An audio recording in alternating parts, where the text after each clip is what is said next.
Hello everyone, welcome back to Arun channel keep creating. दोस्तों, आज Sunday है तो हम वापस आ गए हैं अपनी वीकली मार्केट रैपअप के साथ। इस वीडियो में हम वीकली मार्केट हाइलाइट्स डिस्कस करेंगे, सारे इंपॉर्टेंट न्यूज और इंडिकेटर्स की चर्चा करेंगे और कंक्लूजन में आपको अपनी ओपिनियन भी बताऊंगा about how to invest in the current market situation. तो वीडियो के एंड तक बने रहें। मैंने चैनल पे basics of investing and wealth creation और म्यूचुअल फंड इन्वेस्टिंग के नाम से 2 प्लेलिस्ट भी बनाई है। ये सभी फंडामेंटल वीडियोस अगर आपने अब तक चेक नहीं किए तो प्लीज देखिए।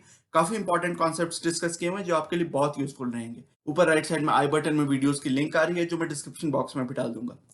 वीडियो शुरू करने से पहले बता दूं कि अगर आपने अब तक चैनल को सब्सक्राइब नहीं किया तो you are missing a lot of useful information and ideas about investing and wealth creation. आपके सब्सक्रिप्शंस, लाइक्स और कमेंट से मुझे और भी मोटिवेशन मिलती है और मैं आपके सजेस्ट किए हुए टॉपिक्स पे भी वीडियोस क्रिएट करने की कोशिश करता रहता हूँ।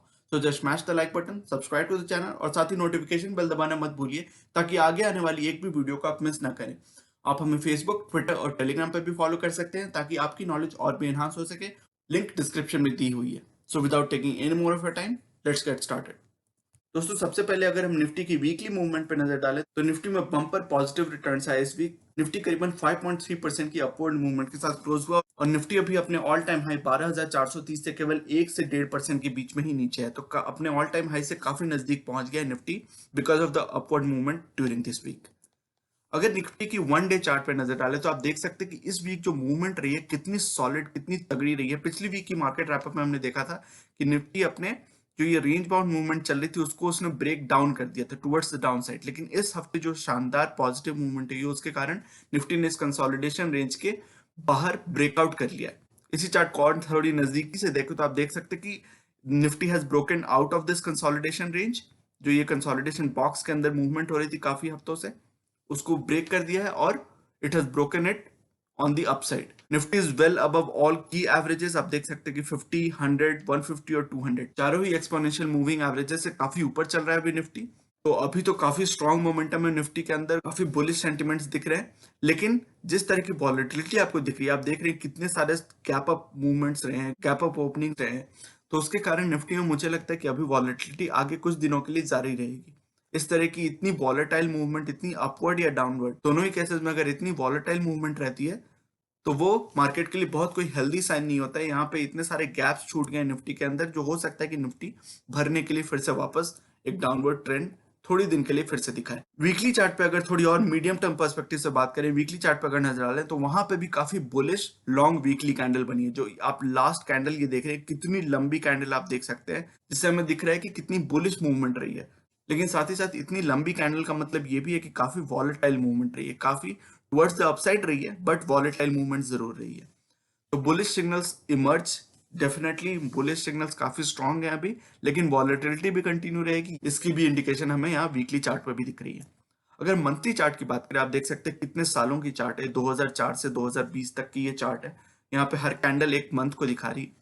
तो मंथली चार्ट पे अभी तो खैर नवंबर की स्टार्ट ही हुई है, लेकिन जो नवंबर की जो पहली कैंडल बनी है, अभी तक जो मंथली कैंडल बन रही है नवंबर की, वो काफी बुलिश है। लेकिन लॉन्ग बुलिश मंथली कैंडल है, काफी लंबी है। यहाँ पे आप देख सकते हैं पिछले कुछ महीनों से अगर कंपेयर करें तो ये जो कैंडल बन रही है अभी काफी लंबी है।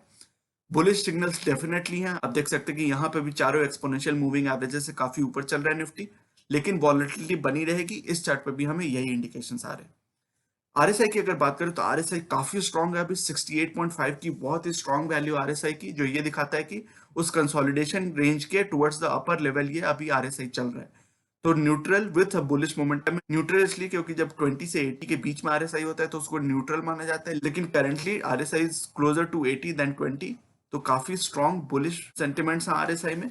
लेकिन it is nearing its overbought level. जब निफ्टी का जो आरएसआई है वो 70-80 के आसपास पहुंचने लगता है तो हम मानते हैं कि काफी ओवरबॉट हो गया है निफ्टी, और वहां से जनरली एक करेक्शन आती है, एक रिवर्जन टू मीन आता है। आप देख सकते हैं कि जब भी निफ्टी का आरएसआई ये 70 के लेवल्स के आसपास जाता है, यहाँ पे कई बार आप देख सकते हैं, तो वहां से फिर रिवर्जन आती है और फिर ऊपर जाता है, फिर नीचे आता है। तो अभी towards the upper limit of that range है आरएसआई, तो वहां से एक फिर करेक्शन एक आ सकती है। वो देखना पड़ेगा कि मॉडरेट करेक्शन होती है या फिर एक थोड़ी डीप करेक्शन आती है।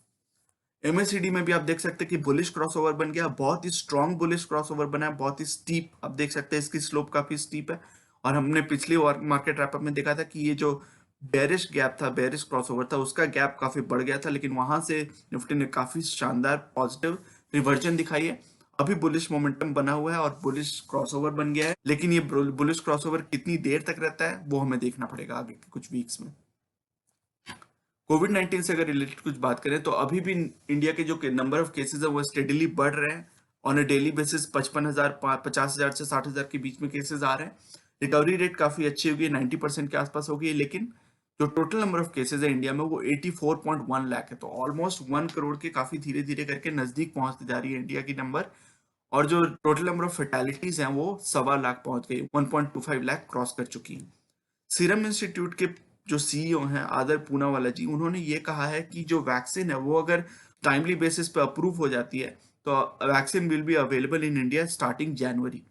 तो हमने पिछली वीक में भी देखा था कि एस्ट्राजेनेका जो कंपनी है, फार्मास्यूटिकल इंटरनेशनल कंपनी, उसने कहा था कि दिसंबर से towards the end of December यानी क्रिसमस के आसपास से वो लोग वैक्सीन जो हाई रिस्क इंडिविजुअल्स हैं, हाई रिस्क ग्रुप्स हैं, जैसे कि डॉक्टर्स, मेडिकल प्रोफेशनल्स, जो लोग भी अटेंड कर रहे हैं, जो फ्रंटलाइन अटेंडीज है, उनके लिए वैक्सीन को उपलब्ध कराया जाएगा एट द अर्लीस्ट पॉसिबल। तो आदर पूनावाला जी ने भी यही कहा है कि अगर सर्टिफिकेशंस वगैरह में ज्यादा टाइम नहीं लगता है, उनमें टाइमली बेसिस पे अगर वो हो जाते हैं तो टुवर्ड्स जनवरी, टुवर्ड्स अर्ली नेक्स्ट ईयर ये वैक्सीन को ज्यादा से ज्यादा इंडिविजुअल्स को उपलब्ध कराने की कोशिश की जाएगी। इकोनॉमी से रिलेटेड कुछ इंपॉर्टेंट न्यूज और इंडिकेटर्स देखते हैं। तो ऑटो सेल्स अक्टूबर में काफी हाई पहुंच गए हैं। ऑटो सेल्स इन अक्टूबर टचिंग न्यू हाई। यहाँ पे आप देख सकते हैं कि कुछ एग्जांपल्स भी हैं, जैसे हीरो मोटोकॉर्प की सेल्स अक्टूबर में 35% बढ़ी compare to the same month last year. यानी कि अक्टूबर 2019 से अगर कंपेयर करें तो अक्टूबर 2020 की जो सेल्स हैं वो 35% राइज हुई हैं। टीवीएस मोटर्स की सेल्स भी 22% हायर है compare to the same month last year. Bajaj Auto की जो सेल्स हैं वो 18% हायर है। हालांकि मीडियम और हेवी कमर्शियल व्हीकल सेल्स में कोई इंप्रूवमेंट खास नहीं आई है, एक्चुअली वो अभी भी डाउन है compare to last year. Maruti Suzuki saw its sales climb by 19% in October this year compared to the same month last year. तो जो भी पैसेंजर व्हीकल्स हैं या लाइट कमर्शियल व्हीकल्स हैं उनकी सेल्स में इंप्रूवमेंट काफी अच्छी खासी आई है, बिटवीन 20 to 35%। लेकिन जो कमर्शियल व्हीकल्स हैं, स्पेशली हैवी कमर्शियल व्हीकल्स, उनकी सेल्स अभी भी डाउन है। तो कमर्शियल एक्टिविटी ज्यादा हो नहीं रही है, इंफ्रास्ट्रक्चर एक्टिविटी ज्यादा हो नहीं रही है, तो उसके चलते ऑब्वियसली जो ये नंबर्स होंगे कमर्शियल व्हीकल के सेल्स के वो थोड़े डाउन होने ही है। पैसेंजर व्हीकल्स में एक्चुअली जो सर्ज आया है उसमें एग्रीकल्चर और रूरल डिमांड का भी एक बहुत बड़ा योगदान है, कंट्रीब्यूशन है। उसके चलते जो स्पेशली जो टू व्हीलर सेल्स हैं उसमें काफी इजाफत आई है। जैसे ये हीरो मोटोकॉर्प, बजाज, टीवीएस के जो सेल्स के जो नंबर्स आए हैं उसमें काफी बड़ा कंट्रीब्यूशन रूरल मार्केट से। इंडिया की जो मैन्युफैक्चरिंग पीएमआई है, परचेजिंग मैनेजर्स इंडेक्स, जो ये दिखाता है कि कितनी एक्टिविटी हो रही है, कितनी परचेजिंग एक्टिविटी हो रही है एट एन इंडस्ट्रियल स्केल। तो मैन्युफैक्चरिंग सेक्टर की जो पीएमआई है वो डेकेड हाई पहुंच गई है अक्टूबर में। तो ये काफी प्रॉमिसिंग साइन है, बहुत अच्छा साइन है। One of the best news this week अगर आप माने तो ये है कि इंडिया की जो मैन्युफैक्चरिंग पीएमआई है वो 58.9% के लेवल पे पहुंच गई, जो बहुत ही शानदार लेवल है। सर्विसेज की जो पीएमआई है वो 54.1 है, तो दोनों ही 50 से ऊपर है। जब भी 50 से ये नंबर ऊपर होती है तो हम मानते हैं कि जो एक्टिविटी है वो पॉजिटिव है। 50 से जब ये नंबर नीचे होती है तो हम मानते हैं कि एक्टिविटी नेगेटिव है। तो दोनों ही नंबर्स 50 से ऊपर हैं, अच्छे खासे लेवल से ऊपर है। स्पेशली मैन्युफैक्चरिंग की पीएमआई ने बहुत अच्छी इंप्रूवमेंट दिखाई है अक्टूबर के मंथ में। अगर एक्सपोर्ट्स की बात करें तो इंडिया की जो एक्सपोर्ट्स हैं अक्टूबर में वो डिप हुई हैं, और इसका सबसे बड़ा कंट्रीब्यूशन आया है petroleum products, jewellery, leather, electronic goods और इंजीनियरिंग गुड्स से। इनकी जो शिपमेंट है वो काफी लो लेवल्स पे चल रही है। अभी 5.4% की डिप आई है कंपेयर टू सितंबर, and exports being worth around 25 billion. तो 25 बिलियन डॉलर्स की एक्सपोर्ट हुई है अक्टूबर में, जो कि 5.4% नीचे है सितंबर की लेवल से। व्हाट्सएप पे का आपको पता होगा उन्होंने लॉन्च किया था कुछ दिन पहले, लेकिन उनकी जो अग्रीमेंट थी उसको खारिज कर दिया गया था आरबीआई के द्वारा, लेकिन क्योंकि उन्होंने localisation norms, data localisation norms को मीट नहीं किया था। लेकिन अब उन्होंने फिर से लॉन्च किया, और इस बार आरबीआई की और एनपीसीआई जो नेशनल पेमेंट्स कॉर्पोरेशन, उन्होंने अलाउ कर दिया व्हाट्सएप पे को लॉन्च करने के लिए, initially with a user base of 2 crore. तो 2 करोड़ लोग इनिशियली इसको यूज करना शुरू करेंगे और धीरे धीरे करके इसकी एक्सपेंशन होगी। और इसकी जो व्हाट्सएप पे की जो लॉन्च है वो it is through a multi bank model similar to Google Pay, PhonePe. तो गूगल पे, फोन पे आपको पता होगा आप बहुत सारे बैंक्स को ऐड कर सकते हैं, आईसीआईसीआई, एचडीएफसी, एसबीआई, जो भी लीडिंग बैंक्स हैं इंडिया में उन सभी को ऐड कर सकते हैं। उसी तरह की मॉडल व्हाट्सएप पे की भी होगी। It will use a multi bank model for its payment platform. एक बहुत अच्छी न्यूज मैं कहूंगा कि आई है सेबी के थ्रू कि जो जो इक्विटी म्यूचुअल फंड्स में एक कंफ्यूजन आ गया था जब मल्टी कैप फंड्स के बारे में सेबी ने ये कहा था कि उन्हें 25% each in large cap, mid cap और स्मॉल कैप इन्वेस्ट करना पड़ेगा। तो उस समय काफी कंफ्यूजन आ गए थे, रिटेल इन्वेस्टर्स काफी नर्वस हो गए थे क्योंकि उनकी जो करंट स्कीम्स है उनका क्या होगा इसके बारे में कुछ क्लैरिटी नहीं थी। तो अब वो क्लैरिटी आ गई है। उन्होंने ये कहा है कि मल्टी कैप फंड्स की डेफिनेशन वही रहेगी जो उन्होंने नई डेफिनेशन लाई थी, 25% each in large, mid and small cap वही रहेगी। लेकिन जो एग्जिस्टिंग मल्टी कैप फंड्स है जो throughout all market capitalisation invest करते हैं और उनके ऊपर कोई रिस्ट्रिक्शन नहीं होती कि उन्हें सर्टेन परसेंटेज इस मार्केट कैपिटलाइजेशन में करनी है, तो वो मल्टी कैप फंड्स अब डायरेक्टली फ्लेक्सी कैप फंड्स हो सकते हैं। तो एक नई कैटेगराइजेशन लाई है सेबी ने जिसका नाम है फ्लेक्सी कैप। तो flexi cap is exactly what currently multi cap funds are. Currently multi cap funds के ऊपर कोई रेस्ट्रिक्शन नहीं होता, वो किसी भी मार्केट कैपिटलाइजेशन में इन्वेस्ट कर सकते हैं as long as the total equity investment in through the fund is at least 65%। तो ये आप यहाँ देख सकते हैं, at least 65% of assets should be in equity, और उसके अलावा और कोई रेस्ट्रिक्शन नहीं होता मल्टी कैप फंड्स पे करेंटली। तो वही समझ लीजिए कि बस नाम चेंज करके मल्टी कैप फंड्स को फ्लेक्सी कैप फंड्स कर दिया गया है, और जो नए मल्टी कैप फंड्स होंगे उनको 25% each in large cap, mid cap और स्मॉल कैप इन्वेस्ट करना पड़ेगा, तो वो नए फंड्स होंगे। तो now with this new flexi cap sub category, many existing multi cap funds might simply recategorize themselves as flexi cap funds and continue with their existing holding pattern।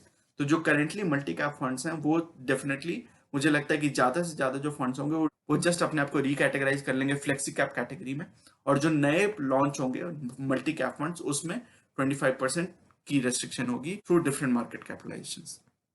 कुछ corporate news की बात करें तो Saudi अरब की जो investment firm है PIF, public investment fund, वो Saudi अरब की एक सॉवरेन वेल्थ फंड है। उन्होंने 2.04% का स्टेक लिया है रिलायंस रिटेल में through an investment of 9,555 crore. तो ऑलमोस्ट 10,000 करोड़ की इन्वेस्टमेंट की है for a stake of 2%, almost 2% in Reliance Retail. तो रिलायंस रिटेल में अभी भी आपको जैसे पता होगा कि स्टार्टिंग फ्रॉम अप्रैल रिलायंस जियो में बहुत सारी इन्वेस्टमेंट्स आई थी और अभी लाइन लगी हुई है रिलायंस रिटेल में। हालांकि अमेजोन और रिलायंस का जो केस था वो अभी भी चल रहा हो रहा है। एक्चुअली इस वीक ये भी एक डेवलपमेंट आई है कि अमेजोन ने इंडियन जुरिस्डिक्शन में भी अपील की है कि वो रिलायंस रिटेल और फ्यूचर रिटेल के बीच में जो डील हुई है उसको रिव्यू करें। तो वो डेवलपमेंट अभी भी चल रही है, बट इसी बीच रिलायंस रिटेल में नई इन्वेस्टमेंट आई है फ्रॉम PIF जो कि सऊदी अरब का सॉवरेन वेल्थ फंड है। ICICI बैंक की Q2 रिजल्ट्स काफी प्रॉमिसिंग थे। इसकी जो नेट इनकम है यानी कि नेट प्रॉफिट्स वो करीबन 4,000 करोड़ आई हैं compare to 655 crore in the same period last year. तो लास्ट ईयर में जो 650 करोड़ की प्रॉफिट्स थी वो बढ़ के ऑलमोस्ट 7 टाइम्स, 6 टाइम्स, 7 टाइम्स हो गई है, 4200 करोड़, 4250 करोड़ हो गई है इस क्वार्टर। एसेट क्वालिटी भी इंप्रूव हुई है। इनकी जो ग्रॉस नॉन परफॉर्मिंग एसेट्स थी वो 5.17% हो गई है कंपेयर टू 6.37% लास्ट ईयर। तो आप जब HDFC बैंक या कोटक महिंद्रा बैंक से कंपेयर करेंगे तो इसकी जो ग्रॉस NPA या नेट NPA वैल्यू दिखेगी वो थोड़ी ज्यादा लगेगी। ICICI बैंक और एक्सिस बैंक में ये प्रॉब्लम है थोड़ा, लेकिन चूंकि ये इंडिया की लीडिंग बैंक्स है तो ये डेफिनेटली अपने आप को इम्प्रूव करने की कोशिश कर रही हैं और आगे चल के इनकी इम्प्रूवमेंट अच्छी दिख सकती है हमें। नेट NPA की जो वैल्यू है वो 1% है कंपेयर टू 1.6%। तो इन्होंने काफी एग्रेसिव प्रोविजनिंग भी की है जिसके कारण इनकी नेट NPA की नंबर काफी कंट्रोल दिख रही है। इन्होंने ये भी कहा है कि जो monthly disbursement in of retail products हैं वो मंथ ऑन मंथ इंक्रीज दिखा रही हैं। In fact mortgage, auto and rural portfolio disbursement have either reached और सरपास्ड प्री कोविड लेवल्स। तो बहुत शानदार कमेंट्री है मैनेजमेंट की। उन्होंने ये कहा है कि जो मॉर्गेज यानी कि होम लोन्स हैं, ऑटो लोन्स हैं, रूरल पोर्टफोलियो जो रूरल सेक्टर के लोन्स हैं, उनकी जो डिसबर्समेंट है वो आइदर दे हैव रीच्ड यानी कि वो या तो प्री कोविड लेवल्स तक पहुंच गए या फिर उनको सरपास, उनसे आगे निकल चुके हैं। तो ये काफी अच्छी स्ट्रॉन्ग हेल्दी कमेंट्री थी मैनेजमेंट की ICICI बैंक के थ्रू। सन फार्मा के भी जो रिजल्ट्स थे वो काफी प्रॉमिसिंग ही थे, मुझे लगता है ओवरऑल काफी प्रॉमिसिंग थे। इसकी जो टोटल नेट प्रॉफिट थी वो उसमें 70.4% का, ऑलमोस्ट 70% का जंप आया जो बहुत ही शानदार अर्निंग्स फिगर है। टोटल रेवेन्यू लेकिन केवल 5.3% ही बढ़े, लेकिन इन्होंने काफी कॉस्ट कटिंग की, अपनी ऑपरेशंस को ऑप्टिमाइज किया जिसके कारण इनकी जो प्रॉफिट्स हैं, रेवेन्यू तो केवल 5.3% बढ़ी है लेकिन प्रॉफिट्स 70% बढ़े। स्टेट बैंक ऑफ इंडिया की Q2 की रिजल्ट्स भी काफी अच्छी थी। इनकी जो नेट प्रॉफिट है वो करीबन 4,500 करोड़ के आसपास है। This is a 52% rise from the same quarter last year. तो 52% प्रॉफिट्स राइज की हैं compare to the same quarter last year. लेकिन इसमें एक और बात है कि इनकी नेट प्रॉफिट्स इतनी हाई इसलिए हैं क्योंकि इस क्वार्टर में the bank encountered a one time gain of करीबन 3,500 करोड़। तो 3,500 करोड़ तो इनके प्रॉफिट से केवल एक वन टाइम गेन से आए, तो केवल 1000 करोड़ की एक्चुअली नेट प्रॉफिट हुई है if you exclude that one time gain. जो नेट इंटरेस्ट इनकम है उसमें भी एक हेल्दी इंक्रीज आई है करीबन 15% की, और जो सेविंग्स अकाउंट बैलेंसेज है उसमें 16% की इंक्रीज आई है। तो ये दोनों नंबर्स काफी हेल्दी हैं। जो डिपॉजिट बेस है वो करीबन 34.7 लाख करोड़ का है, तो काफी हेल्दी। आपको पता होगा एसबीआई से ज्यादा, तो in terms of deposit balance तो एसबीआई से ज्यादा कोई बड़ा बैंक है नहीं। जो ग्रॉस नॉन परफॉर्मिंग एसेट्स है, ग्रॉस एनपीएस, इनके 5.28% है। जैसा हमने देखा था कि ये पीएसयू बैंक्स की तो बहुत एलिवेटेड लेवल्स पे होती है, और आईसीआईसीआई बैंक का भी हमने देखा था कि 5.4%, 5.5% के आसपास थी। तो compare to same quarter last year इनकी इंप्रूव हुई है, क्योंकि उस क्वार्टर में ग्रॉस एनपीए इनकी 7.2% के आसपास थी, उससे इंप्रूव होकर 5.3% हुई है। और अप्रैल टू जून क्वार्टर में ये नंबर 5.44% थी। तो सिक्वेंशियली यानी कि क्वार्टर ऑन क्वार्टर भी इंप्रूवमेंट हुई है, और ईयर ऑन ईयर भी इंप्रूवमेंट हुई है। पीवीआर के जो क्वार्टर टू रिजल्ट्स थे उसमें काफी लॉस दिखा। 184 करोड़ की इनको लॉस हुई है इस क्वार्टर में, compare to a net profit of 48 crore in the same quarter last year. तो लास्ट ईयर के जुलाई टू सितंबर क्वार्टर में इन्हें 48 करोड़ की प्रॉफिट हुई थी, और इस क्वार्टर में, इस साल के क्वार्टर में 184 करोड़ का लॉस हुआ है, तो बहुत बड़ा लॉस हुआ है। Revenue from operations fell to 40.4 crore compare to 973 crore. तो आप देख सकते हैं कि कोई मल्टीप्लेक्सेस, कोई थिएटर्स तो खुले हुए हैं नहीं, तो रेवेन्यू फ्रॉम ऑपरेशंस तो इतना फॉल होना ही था। इतनी भी ऑपरेशन से रेवेन्यू आ रही है वही बहुत है। 973 करोड़ से ऑलमोस्ट 1000 करोड़ से घट के 40 करोड़ बची है इसके revenue. Revenue from movie exhibition है, मूवी तो चली नहीं रही है, कोई मूवी लगी नहीं रही है, तो obviously revenue from movie exhibition fell to 8000 crore compare to 91,000 crore. तो ऑलमोस्ट 90% से भी ज्यादा का फॉल आया है। जो रेवेन्यू इनकी मूवी एग्जीबिशन से करीबन 92,000 करोड़ हुआ करती थी, वो घट के 8000 करोड़ बची है। तो रेवेन्यू और प्रॉफिट दोनों में ही बहुत बड़ा हिट आया है। हालांकि महाराष्ट्र में आपको पता हो कि इस हफ्ते अनाउंस हुआ कि महाराष्ट्र में जो थिएटर्स है, मल्टीप्लेक्सेस है, उनको रिड्यूस्ड कैपेसिटी पे ही सही बट अलाउ कर दिया गया है स्टार्ट करने के लिए। तो वो एक पॉजिटिव न्यूज है, क्योंकि पीवीआर और आइनॉक्स ये दोनों ही अच्छी ऑपरेटेड कंपनीज हैं, वेल रन कंपनीज हैं। तो हो सकता है कि इसमें पॉजिटिव मूवमेंट्स अगले क्वार्टर से हमें दिखने लगे, specially after the festive season. MRF जो मद्रास रबर फैक्ट्री इंडिया की बहुत अच्छी टायर कंपनी है, उसकी जो नंबर्स थे, रेवेन्यू फ्रॉम ऑपरेशंस बढ़े 6% on a year on year base, और इनकी जो प्रॉफिट्स है उसमें 80% की ग्रोथ है ये compare to same quarter last year. तो ईयर ऑन ईयर 80% की ग्रोथ है ये नेट प्रॉफिट्स में। जैसा कि हमने एसबीआई के भी केस में देखा था, रेवेन्यूज ज्यादा नहीं बढ़ी हैं बट प्रॉफिट्स में काफी ज्यादा जंप आई है। तो ये सारी कंपनीज अपनी कॉस्ट मिनिमाइजेशन कर रही हैं, कॉस्ट ऑप्टिमाइज कर रही हैं, जिसके कारण इनके प्रॉफिट्स में हमें काफी अच्छी इंप्रूवमेंट दिखी है। Most tyre makers are seeing growth in replacement market, यानी कि टायर रिप्लेसमेंट मार्केट में जो ग्रोथ होती है उसमें इंप्रूवमेंट दिख रही है। बट एक और इसमें चीज है जो हमें देखना होगा, ऑब्जर्व करना होगा, कि recent reports suggest that the dealer level sales in the festive season so far are not as encouraging as the manufacturers volumes। तो मैन्युफैक्चरर्स जितना वॉल्यूम्स निकाल रहे हैं, जितना प्रोड्यूस कर रहे हैं, डीलर लेवल पे उतनी सेल्स नहीं हो रही हैं डिस्पाइट द फेस्टिव सीजन। तो ये हमें, this is something that is worth monitoring in the festive season, की फेस्टिव सीजन में क्या ये डिमांड इंप्रूव होती है एट अ डीलर लेवल, जो एक्चुअल सेल्स होती है वो इंप्रूव होती है, या फिर ये कंटिन्यूड रहती है और केवल एक मैन्युफैक्चरिंग, एक इन्वेंट्री बिल्डअप इन्हें दिखता है due to upsurge in manufacturing volumes. SRF जो स्पेशलिटी केमिकल कंपनी है, उसके जो क्वार्टर टू रिजल्ट्स है वो भी काफी प्रॉमिसिंग थे। इन्होंने 57% rise in consolidated net profit दिखाई है on a year on year basis, और इनकी जो ऑपरेटिंग प्रॉफिट थी वो 33% ग्रो हुई है, mostly due to higher capacity utilisation. तो सेम कैपेसिटी में, सेम जो इनकी मैन्युफैक्चरिंग कैपेसिटी है उसको हाई यूटिलाइजेशन के कारण इनकी ऑपरेटिंग प्रॉफिट काफी अच्छी तरह से ग्रो हुई है। Better capacity utilization and focus on higher value-added products resulted in 89% higher operating profit in the packaging films business, जो इनकी तीन businesses हैं mostly, packaging films, speciality chemicals और टेक्निकल टेक्सटाइल्स। तो ये तीनों सेगमेंट्स में ही इन्हें काफी अच्छी ऑपरेटिंग प्रॉफिट्स दिखी हैं। टेक्निकल टेक्सटाइल्स डिवीजन में तो इन्हें 140% की राइज दिखी है इन ऑपरेटिंग प्रॉफिट। तो काफी शानदार रिजल्ट्स दिखाए हैं, जिसके कारण आपने देखा हो कि 9-10% की अप मूव आई है एसआरएफ के स्टॉक में। निफ्टी के कुछ और की इंडिकेटर्स की अगर बात करें तो निफ्टी का जो पी है वो 33 पहुंच गया है। तो पिछले हफ्ते हमने देखा था कि ये वैल्यू 31.9 थी, मुझे जहां तक याद है 32 के आसपास थी। उसमें थोड़ी इंप्रूवमेंट आई है, क्योंकि इस हफ्ते 5% निफ्टी ऊपर चढ़ा है, तो ऑब्वियसली ये नंबर तो ऊपर जानी ही थी, पी वैल्यू ऊपर जानी थी। लेकिन इंप्रूवमेंट एक और चीज में आई है, वो है अर्निंग्स में। 365 की वैल्यू थी पिछले हफ्ते निफ्टी की अर्निंग्स की, वो बढ़ के 371 हो गई है। तो काफी सारी companies better than expected results दिखा रही हैं। जैसा हम हर वीकली मार्केट हाइलाइट्स में डिस्कस भी करते हैं, हर कंपनी थोड़ा थोड़ा करके इंप्रूवमेंट दिखा रही है, खासकर अपने नेट प्रॉफिट में। रेवेन्यूज हो सकता है उतनी उनकी राइज नहीं कर रही हो, बट अर्निंग्स में काफी इंप्रूवमेंट आई है, जिसके कारण निफ्टी की भी जो अर्निंग्स है वो काफी इंप्रूव हो रही है on a sequential basis, on a weekly basis धीरे धीरे करके इंप्रूव हो रहे हैं। जो आप इस चार्ट में भी देख पा रहे हैं, निफ्टी की जो ईपीएस है वो धीरे धीरे करके इंप्रूव हो रही है।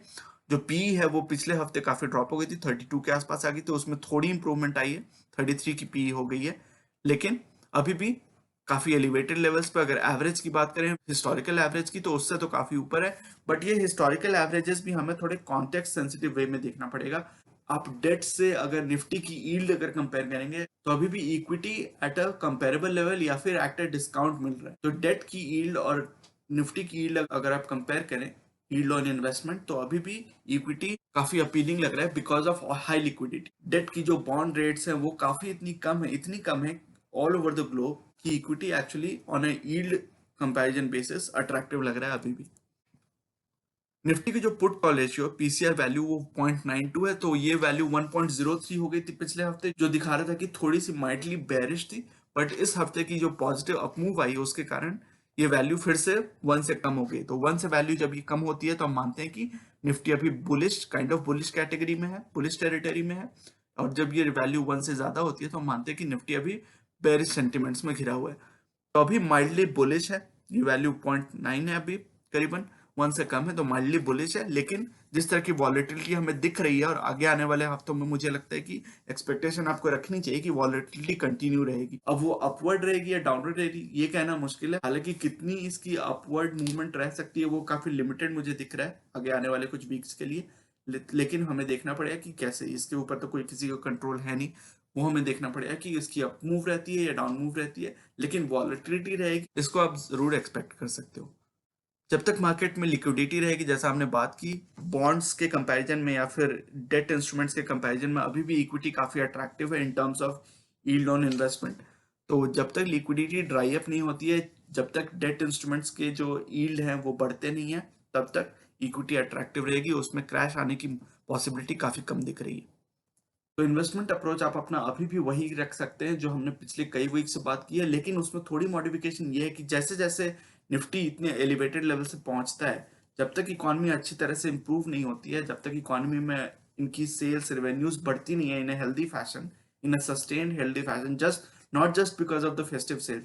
अब फेस्टिव सेल्स के कारण एक सर्ज आ जाए तो वो तो एक सीजनल चीज है, वो तो एक वन टाइम चीज है, लेकिन सस्टेन्ड मैनर में जब तक इनकी रेवेन्यूज नहीं बढ़ती हैं, सभी कंपनीज की, सभी बिजनेसेस की, खासकर जो कोविड इम्पैक्टेड सेक्टर्स है उनकी, तब तक निफ्टी में एक सस्टेन्ड अपमूव आना, एक बुल मार्केट आना which can sustain over the next 4 5 6 years, वो आना अभी मुश्किल है। इसलिए आपको अपनी इन्वेस्टमेंट थोड़ी कॉशियसली करनी है। अपनी एसआईपी को इंक्रीज तभी करें जब आपको अपॉर्चुनिटी दिखे। हर्ड मेंटेलिटी में आके या फिर हर्ड इन्वेस्टिंग वाले अप्रोच में आके आप सारी की सारे पैसे अभी ना लगा दें ये सोच के कि हाँ अब तो बुल रन स्टार्ट हो गया, अब मुझे सारी इन्वेस्टमेंट डाल देनी चाहिए, ऐसा नहीं है। वॉलिटिलिटी आपको मौके देगी जरूर, और उसका फायदा आप तभी उठा पाएंगे जब अपनी कैश पोजीशन आप अच्छी खासी तरीके से बनाए रखेंगे और अपनी कैश पोजीशन को आप डिप्लॉय करेंगे इंटेलिजेंटली। और वो इंटेलिजेंटली डिप्लॉय करने के लिए हम हर वीक एक best stocks to buy now on a weekly basis हम रिव्यू करते रहते हैं। हर वीक में एक सेकंड वीडियो लाता हूँ संडे को, तो उस वीडियो में हम डिस्कस करते हैं कि कौन से स्टॉक्स अभी भी आपको अच्छे वैल्यूएशन पे, अच्छी बार्गेन प्राइसेस पे मिल रहे हैं, उनको आप किस प्राइस लेवल्स पे खरीद सकते हैं, इसके डिस्कशन करते हैं। तो you have to be stock specific. अभी का इन्वायरमेंट ऐसा है कि आपको you have to be stock specific, you have to be very prudent and you have to deploy your cash very intelligently. Herd mentality में पढ़ के आपको सारे के सारे इन्वेस्टमेंट्स एक बार में नहीं डाल देने, आपको फोमो का शिकार नहीं होना है, और उस फोमो का शिकार ना होने के लिए आपको एसआईपी अपनी कंटिन्यू रखनी है। एसआईपी को तभी बढ़ाएं जब आपको अपॉर्चुनिटी दिखे, 2% 5% 10% जैसी भी आपकी कैपेबिलिटी है। जब भी निफ्टी में कोई डाउनफॉल आता है 2% 5% 10% तक का, तो आपकी जितनी भी कैपेबिलिटी है उस हिसाब से आप अपनी कैश को डिप्लॉय कर सकते हैं।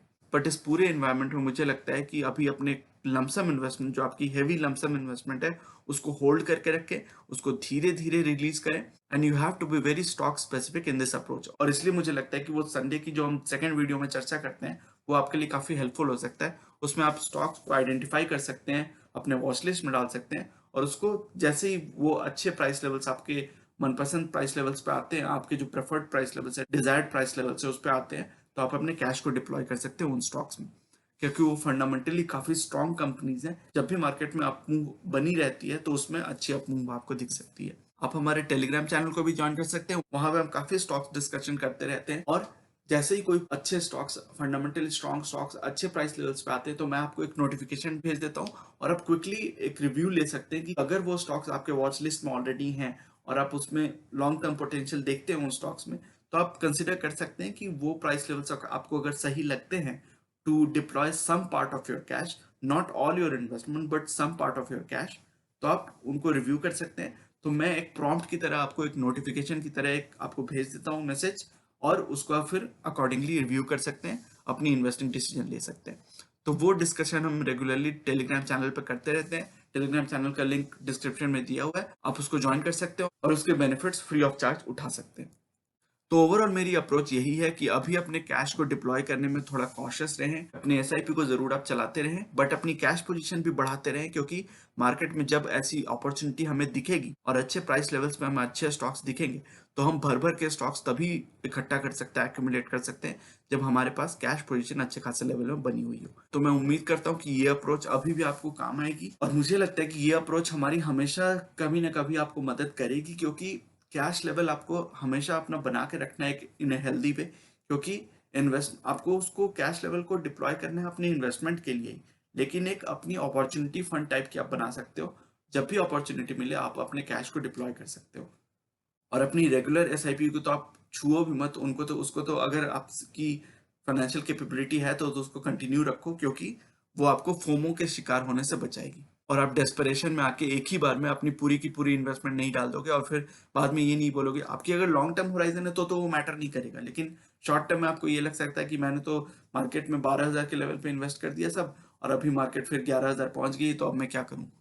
तो वो आपको फीलिंग, एसआईपी अगर आप करते रहते हो तो वो फीलिंग आपको नहीं आएगी, और वो डेस्परेशन में आप कभी इन्वेस्टमेंट नहीं करोगे।